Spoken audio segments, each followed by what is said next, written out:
സന്തോഷത്തെക്കുറിച്ച് പല ഏംഗിളിലും സംസാരിച്ചിട്ടുണ്ട്. എല്ലാവരും ആഗ്രഹിക്കുന്നത് സന്തോഷമാണ്. ഞാനിപ്പോ ഇത് പറയണത് എന്തിനു വേണ്ടിയാ? എനിക്ക് കുറച്ച് ദുഃഖം കിട്ടണം, അതിനു വേണ്ടിയല്ലല്ലോ. എന്തെങ്കിലും രീതിയിലൊരു സന്തോഷമാണ് ആഗ്രഹിക്കുന്നത്. ധന്യമീ ജീവിതം കേൾക്കുന്നവര് ദുഃഖത്തിനൊന്ന് PR നായന്റെ ധന്യമീ ജീവിതം കേട്ടില്ല എന്ന് ആരെങ്കിലും വിചാരിക്കുമോ? എന്തോ ഒരു സന്തോഷം ഇന്ന് കിട്ടണം. അപ്പൊ സന്തോഷം എന്ന് പറഞ്ഞാൽ എന്താ? പലരെ കുറിച്ച് നമ്മൾ അസൂയോടുകൂടി പറയാറുണ്ട്, അയാള് ഭാഗ്യവാനാണ്, സന്തോഷമാണ്. ഒരു തത്വചിന്ത നമ്മളിലേക്ക് വരണ്ടേ? സന്തോഷം എന്ന് പറഞ്ഞാൽ എന്താ അതിന്റെ അർത്ഥം അറിയില്ല. ബാക്കി ലോകത്തുള്ള സകല കാര്യം അറിയാം, രാഷ്ട്രീയം അറിയാം, ഇന്ന നിയോജക മണ്ഡലത്തിൽ ഇന്ന ആൾക്ക് എത്ര വോട്ടാ കിട്ടിയേ, ഇതറിയാം. ജീവിതമായിട്ട് ബന്ധപ്പെട്ട ഒരു കാര്യത്തെ പറ്റി പറയുമ്പോൾ ഇതേമാതിരി പറയാൻ പറ്റുമോ? കൈകൊണ്ട് കാണിച്ചിട്ട് ഏട്ടാനിയന്മാര് തന്നെ രണ്ടു കക്ഷിക്ക് വേണ്ടി എന്താണ് വെസ്റ്റ് ബംഗാളിൽ നടന്നത്, ത്രിപുരയിൽ 1957 എന്തുണ്ടായി നിങ്ങൾക്കറിയോ?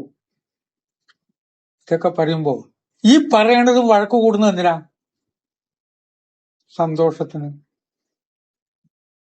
സന്തോഷം എന്ന് പറഞ്ഞാൽ എന്താ ഒന്ന് പറ. സന്തോഷം എന്ന് പറഞ്ഞാൽ സന്തോഷം തന്നെ അല്ല, അത് പഠിക്കാനുണ്ട്. കുടുംബ കലഹം ഉണ്ടാവും, ദമ്പതി കലഹം ഉണ്ടാവും. കല്യാണം എന്ന് പറഞ്ഞിട്ട് എന്തൊക്കെയാണ് നമ്മൾ നടത്തുന്നത്. ഏറ്റവും വലിയ ഓഡിറ്റോറിയത്തില്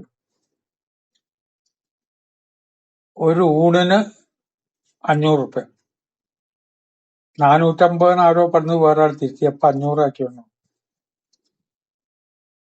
അത്രയും വലിയ ഓഡിറ്റോറിയത്തില്. അപ്പൊ കുറച്ച് വൈകി ചെന്നാലും ഇരിക്കാൻ കസേര ഉണ്ടാവില്ല എന്ന് വിചാരിച്ചിട്ടില്ല. താഴെ ഫുള്ള്, മുകളിലും ഫുള്ള്. നല്ല കാര്യം തന്നെ. എന്താ വിവാഹം എന്ന് പറഞ്ഞാ? അങ്ങനെയൊക്കെ ചോദിച്ചാൽ അതിങ്ങനെ ഭാര്യയും ഭർത്താവും. എന്താണ് താലി കെട്ടിയ എന്തിനാ അർത്ഥം അതറിയില്ല. താലി എന്ന് പറഞ്ഞാൽ എന്താ അറിയില്ല. എന്തിനമ്മ മാലയിട്ട് അറിയില്ല.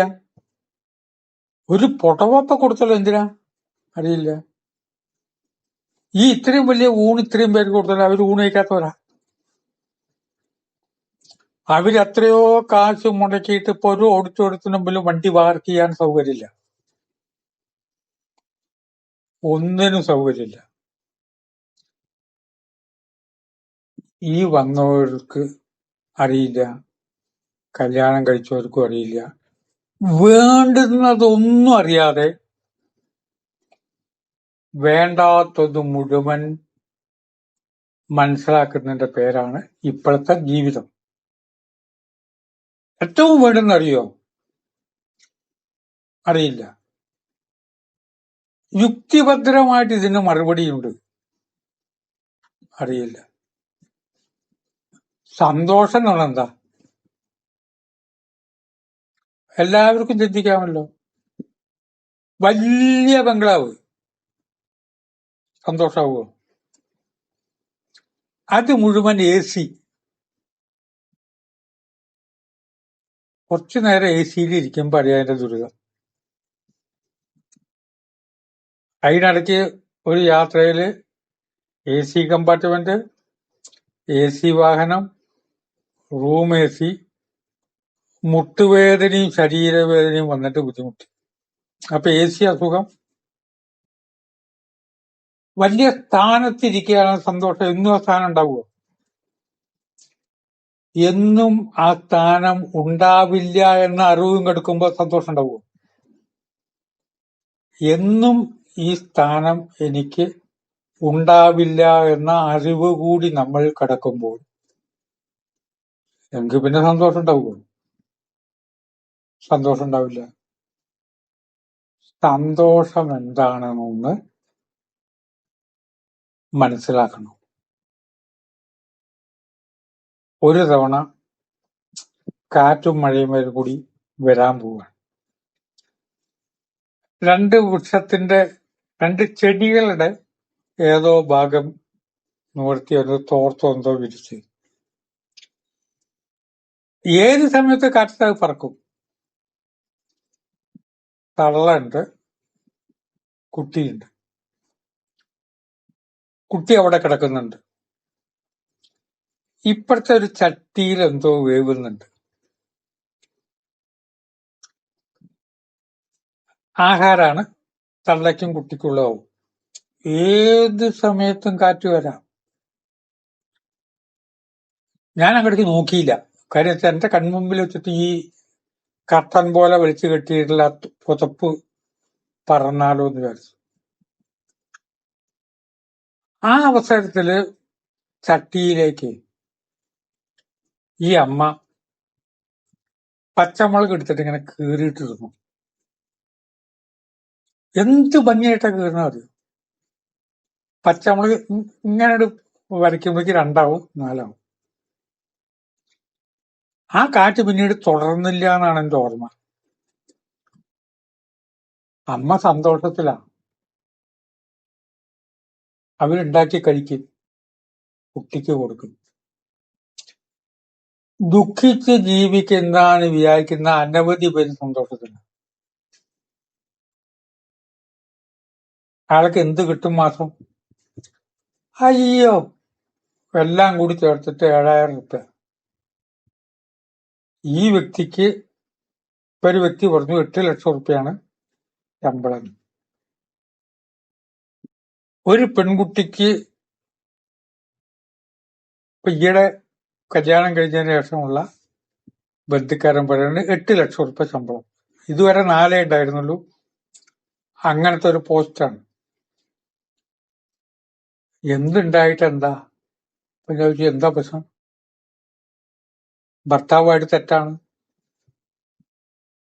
അങ്ങോട്ടും ഇങ്ങോട്ടും വഴക്കിട്ട് മാക്സിമമായിട്ട് ഈ 8 ലക്ഷം പിള്ളക്ക് കിട്ടുമ്പോ 8 ലക്ഷം മറ്റാക്കും കിട്ടുന്നുണ്ടല്ലോ. അപ്പൊ 16 ലക്ഷത്തിന്റെ അഹങ്കാരം ഉണ്ടാവുമല്ലോ. അഹങ്കാരം എന്ന് പറഞ്ഞാൽ എന്താണ്? അഹത്തിന് ആകാരം ഉണ്ടാവില്ലാണ്.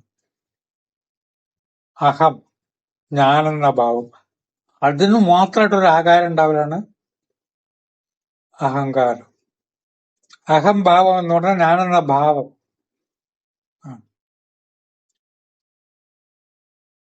എന്താ സന്തോഷം?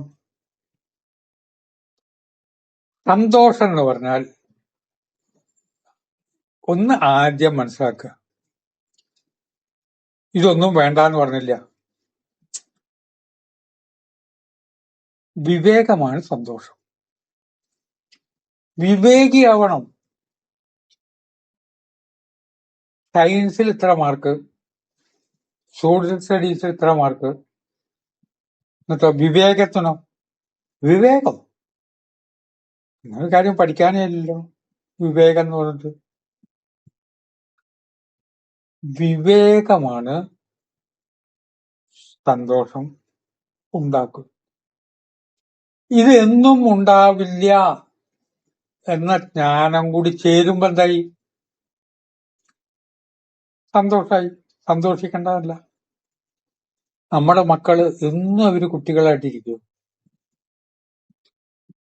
ആ കുട്ടികളായിരിക്കുമ്പോഴല്ലേ നമ്മളെ സന്തോഷിപ്പിച്ച്. ചില കുട്ടികളുടെ ചില വർത്തമാനവും പറച്ചിലും കേട്ടാൽ ആരും വീണു പോവില്ലേ. അപ്പോഴോ സന്തോഷം നിൽക്കില്ല. കുട്ടി മുതിരുമ്പോഴോ ഇപ്പൊ ഈ പറഞ്ഞ തന്നെ അബദ്ധമായിട്ട് മാറും. സന്തോഷത്തെ നമുക്കുണ്ടാകണം. ആ സന്തോഷത്തോടൊപ്പം വിവേകം കൂടി കലർത്തണം. ഈ വിവേകമില്ലാതെ സന്തോഷം മാത്രമില്ല. വലിയ ബംഗ്ലാവ്, ഇങ്ങോട്ടോ AC റൂം. വീടിന്റെ ഒരു ഹാൾ മുഴുവൻ ബാറ്. ഭാര്യയ്ക്ക് ലക്ഷങ്ങൾ ശമ്പളം, ഭർത്താവിന് ശമ്പളം. ആ ബാറിൽ ഏറ്റവും വിശിഷ്ടമായിട്ടുള്ള മദ്യക്കുപ്പികൾ. സന്തോഷം ഉണ്ടാക്കുമോ? സന്തോഷമില്ലാത്തവൻ സങ്കല്പിക്കും അതൊക്കെ സന്തോഷമാണെന്ന്. ബാറും വേണം, മദ്യക്കുപ്പിയും വേണം, ശമ്പളവും കിട്ടണം. കൂട്ടത്തിൽ കൂടെ വകതിരിവ്, വിവേകം. വിവേകമുള്ളവൻ എവിടെ ഇരുന്നാലും അവന് സന്തോഷമാണ്. ഒരു വിവേകിക്ക് യുദ്ധഭൂമിയിലും സന്തോഷമാണ്. ഒരു അവിവേകി സന്തോഷിക്കുന്നില്ല. വിവേകം എന്നുള്ളത് തത്വചിന്തയിൽ നിന്നാണ് ഉരുത്തിരിയുന്നത്. Philosophical thought. ആ ഫിലോസഫിക്കൽ തോട്ടിലേക്ക് ദൗർബല്യങ്ങൾ കയറി വരില്ല. രാമായണത്തിൽ അതിനെ ഋഷ്യമൂകാചലം എന്ന് വിളിച്ചു. ഋഷി വചനങ്ങളാകുന്ന പർവ്വതം ഇതാണ്. ഋഷ്യമൂകാചലത്തിൽ നിങ്ങൾ ഇരുന്നോളൂ, ഒരു പ്രശ്നമില്ല. സുഗ്രീവൻ അവിടെ താമസിച്ചത്. അവിടേക്ക് ബാലി കയറി വരില്ല. ബാലി എന്ന് പറഞ്ഞാൽ ടെംപ്റ്റേഷൻ കയറി വരില്ല. ഈ അറിവ് കൂടി ചേർത്തുമ്പോൾ 25 വിഷയം പഠിക്കുമ്പോൾ ഒരു വിഷയം പോലും തത്വചിന്തയ്ക്ക് പഠിക്കാനില്ലല്ലോ എന്ന് ആലോചിച്ച് ദുഃഖിക്കുക. കാലം മാറും. സന്തോഷത്തോടെ വാക്കുകൾ ഉപസംഹരിക്കുന്നു.